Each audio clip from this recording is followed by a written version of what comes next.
നമസ്കാരം. മലയാളി വാർത്തയിലേക്ക് സ്വാഗതം. റോഡിലെ ദുരന്തങ്ങൾ അങ്ങനെ തുടർക്കഥയാവുകയാണ്. പാലക്കാട് കല്ലടിക്കോട് പനയമ്പാടം വളവിൽ ലോറി മറിഞ്ഞ് 4 കുട്ടികൾ മരിച്ച് 3 ദിവസം കഴിയുമ്പോഴാണ് പത്തനംതിട്ട കോന്നിയിൽ 4 ജീവനുകൾ അപകടത്തിൽ പൊലിഞ്ഞത്.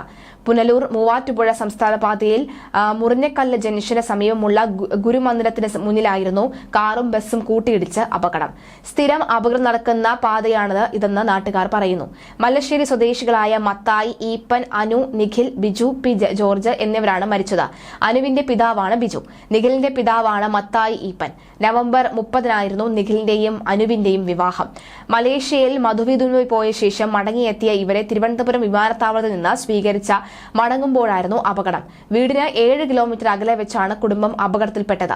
രാവിലെ ഡ്യൂട്ടിക്ക് പോകാൻ ഇറങ്ങിയപ്പോഴാണ് അപകടം കണ്ടത്. സ്ഥിരം അപകടം നടക്കുന്ന സ്ഥലമാണ്. ഈ റോഡ് നിർമ്മിച്ചതിന് ശേഷം ഒട്ടേറെ പേരാണ് അപകടത്തിൽ മരിച്ചത്. റോഡിൽ സ്പീഡ് ബ്രേക്കില്ല, അതേപോലെ തന്നെ അലൈൻമെന്റും ശരിയല്ല എന്നും നാട്ടുകാരിൽ ഒരാൾ മാധ്യമങ്ങളോട് പ്രതികരിച്ചു. വലിയ ശബ്ദം കേട്ടാണ് ഓടിയെത്തുന്നത്. തെലങ്കാനക്കാർ വന്ന വണ്ടിയായിരുന്നു. കാറിലുണ്ടായിരുന്ന ഒരു സ്ത്രീക്ക് അനക്കമുണ്ടായിരുന്നു, മറ്റുള്ളവർക്ക് അനക്കമുണ്ടായിരുന്നില്ല. വാഹനത്തിൽ നിന്ന് ലഭിച്ച ഫോണിൽ നിന്ന് മല്ലശ്ശേരി വട്ടക്കുളത്തിലുള്ള ഒരാളുടെ നമ്പർ കിട്ടിയെന്നും ആളുകളാണെന്ന് അറിയാൻ കഴിഞ്ഞു. മറ്റൊരു നാട്ടുകാരൻ പറയുകയായിരുന്നു, പുനലൂർ പൊൻകുന്നം മൂവാറ്റുപുഴ സംസ്ഥാന പാതയുടെ നിർമ്മാണം പൂർത്തിയായിട്ട് 1 വർഷമായി. മുറിഞ്ഞക്കല്ല് ജംഗ്ഷനിൽ അപകടങ്ങൾ സ്ഥിരമായി നടക്കാറുണ്ട്. റോഡിന്റെ മിനുസം കാരണം വാഹനങ്ങൾ തെന്നി മാറിയാണ് അപകടങ്ങളിലേക്ക് നയിക്കുന്നത്.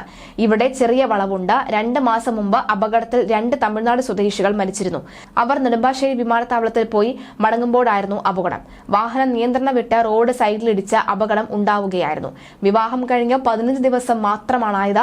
മലേഷ്യയിൽ മധുവിധു ആഘോഷിച്ച ശേഷം നാട്ടിലേക്ക് മടങ്ങുമ്പോഴാണ് നവദമ്പതികൾ അപകടത്തിൽപ്പെട്ടത്. സ്വീകരിക്കാനായി പോയ 2 പേരും പിതാക്കന്മാരും അപകടത്തിൽ മരിച്ചു. മല്ലശ്ശേരി സ്വദേശികളായ മത്തായി, ഈപ്പൻ, അനു, അതുപോലെ തന്നെ ജോർജ് എന്നിവരാണ് മരിച്ചത്. അനുവിന്റെ പിതാവാണ് ബിജു, നിഖിലിന്റെ പിതാവാണ് മത്തായി. എന്തായാലും ഇക്കാര്യത്തിൽ അതീവ ദുഃഖിതരാണ്. മക്കളെ സ്വീകരിക്കാൻ ഒരുമിച്ച് പോകാമെന്ന് മത്തായി, ഈപ്പനും ബിജുവും തീരുമാനിക്കുകയായിരുന്നു.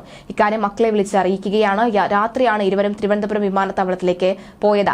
വീട്ടിലെത്തിയ ശേഷം ബന്ധുക്കളുടെ വീടുകൾ സന്ദർശിക്കാനിരിക്കെയായിരുന്നു നിഖിലും അനുവും. വീടെത്തുന്നതിന് 7 കിലോമീറ്റർ മുൻപ് അപകടം സംഭവിച്ചു. അപകട വിവരം അറിഞ്ഞ് സ്ഥലത്തെത്തിയ ബന്ധുക്കൾ പൊട്ടിക്കരയുകയാണ്. റോഡിന് വീതി കുറവുണ്ടെന്നും ആവശ്യമായ സ്ഥലം ഏറ്റെടുത്തിട്ടില്ല എന്നും നാട്ടുകാർ പറയുന്നു. പുനലൂർ മൂവാറ്റുപുഴ റോഡ് നിർമ്മാണം പൂർത്തിയായ ശേഷം നിരന്തരം അപകടമുണ്ടാകുന്നതായി പഞ്ചായത്ത് പ്രസിഡന്റ് പറയുന്നു.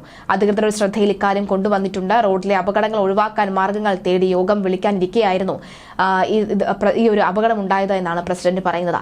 തെലങ്കാനയിൽ നിന്നെത്തിയ 19 ശബരിമല തീർത്ഥാടകരാണ് ബസ്സിലുണ്ടായിരുന്നത്. അനുവും നിഖിലും കാറിന് പുറകിലായിരുന്നു.